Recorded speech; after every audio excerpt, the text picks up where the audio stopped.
যখন এই আব্রাহার সৈন্যবাহিনী কাবা ঘরের দিকে অগ্রসর হতে লাগলো, এরপর আল্লাহ সুবহানাহু ওয়া তাআলা তাদেরকে ধ্বংস করার জন্য এক ঝাঁক পাখি প্রেরণ করলেন। ওয়া আরসালা আলাইহিম তয়রান আবাবিল।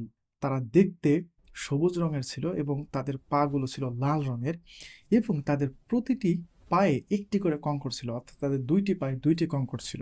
এই পাখিগুলো আব্রাহার সৈন্যবাহিনীর উপরে মেঘের মতো তারা ছেয়ে গেল। ভেঙে ফেলো বাইতুল্লাহকে।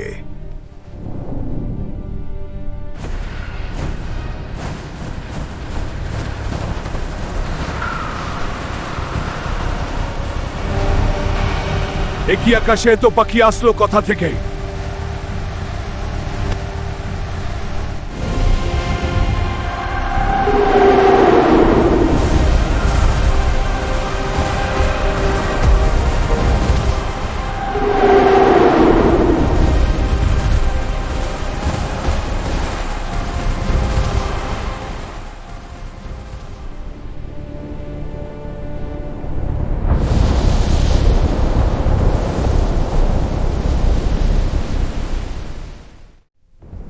তুমি আমাদেরকে বিজয় দিয়েছো, লাখ শুকরিয়া তোমার।